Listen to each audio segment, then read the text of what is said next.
एक दलित IAS officer, एक सवर्ण जज और एक ऐसा केस जिसने पूरे उत्तर प्रदेश को आग लगा दी।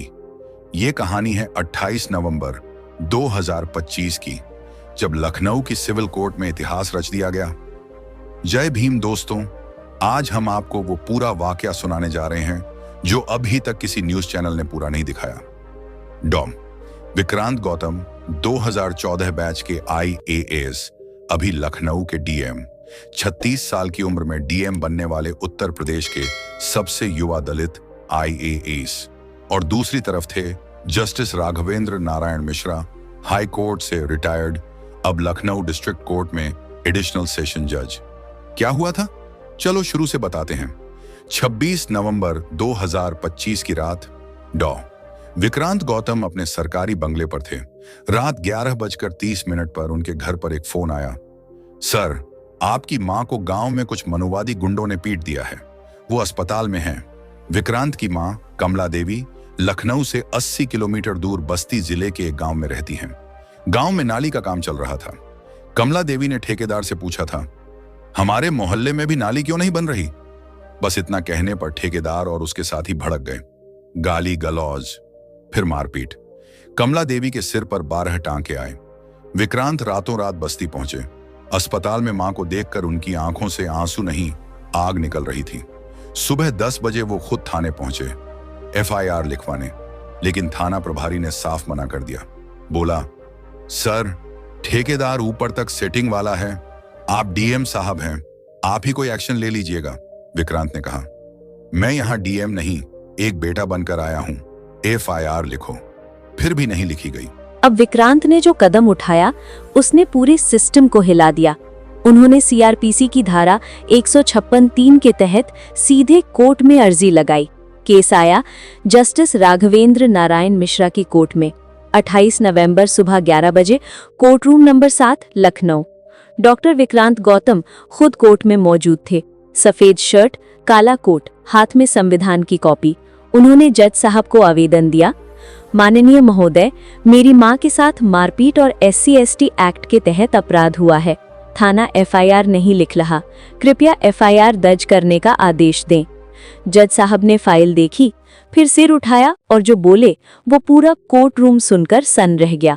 जज ठंडी आवाज में, आप डीएम हैं, इतनी बड़ी पोस्ट पर हैं, फिर भी जाति का कार्ड खेल रहे हैं।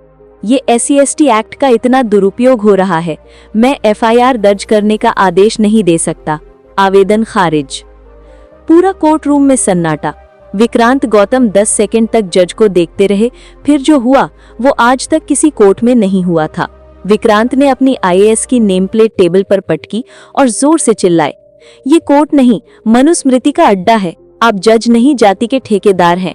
आज डॉक्टर अंबेडकर की संतान यहाँ खड़ी है और आप संविधान को कुर्सी के नीचे दबा रहे हैं। फिर उन्होंने अपना कोट उतारा, जमीन पर फेंका और कोर्ट रूम के बीचों बीच खड़े होकर नारा लगाया, जब न्याय मरेगा तो इनकलाब जिंदाबाद। अब कोर्ट में मौजूद सारे वकील, स्टेनोग्राफर, मुंशी सब चौंक गए। बाहर खड़े दलित बहुजन कार्यकर्ता जो खबर सुनकर आ गए थे, नारे लगाने लगे, जज साहब शर्म करो, शर्म करो, मनुवादी जज है। 5 मिनट में कोर्ट रूम में भगदड़ मच गई। पुलिस वाले दौड़े, जज साहब चेंबर में भागे। विक्रांत गौतम को 18 पुलिस वालों ने घेर लिया।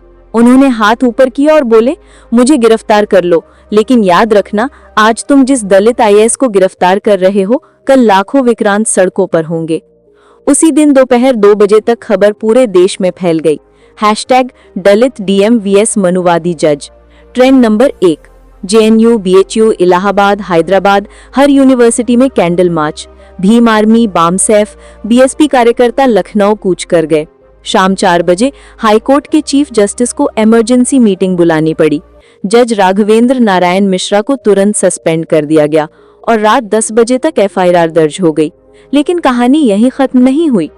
अगले दिन विक्रांत गौतम प्रेस कॉन्फ्रेंस करने पहुंचे। उन्होंने सिर्फ 5 मिनट बोला, लेकिन वो 5 मिनट आज इतिहास बन चुके हैं। विक्रांत कैमरे पर, मैंने आईएएस इसलिए नहीं बना था कि कुर्सी पर बैठकर चाय पीता रहूं। मैंने आईएएस इसलिए बना था कि मेरे गांव की मां को कोई हाथ ना लगा सके।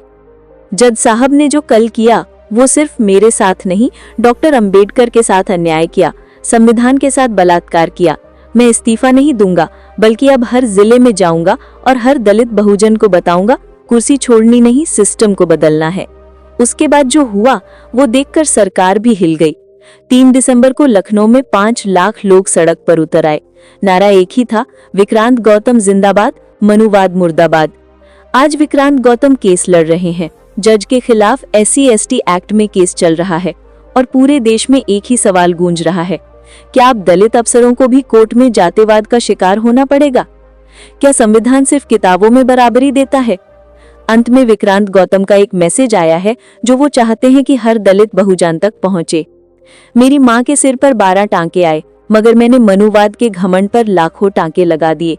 ये लड़ाई मेरी नहीं, ये डॉक्टर अंबेडकर की हर संतान की लड़ाई है। जय भीम, जय संविधान। अब फैसला आपको करना है, क्या विक्रांत गौतम ने गलत किया, या जिस दिन दलित IAS को कोर्ट में अपमानित किया जाएगा उस दिन चुप रहना ही गुनाह है? अगर आप मानते हैं कि विक्रांत ने सही किया तो कमेंट में जोर से लिखो, विक्रांत गौतम सच्चा अंबेडकरवादी है। वीडियो को अपने हर ग्रुप में शेयर करो, क्योंकि ये आवाज दबनी नहीं चाहिए। और हाँ, अगले वीडियो में बताएंगे विक्रांत गौतम के साथ IAS बनने से पहले क्या इतना बड़ा जातीय अत्याचार हुआ था जिसने उन्हें आज का बाबा साहब का सिपाही बना दिया। जय भीम, जय संविधान। मिलते हैं अगले वीडियो में, तब तक विक्रांत गौतम को सलाम। हम देखेंगे धुन पर। जय भीम।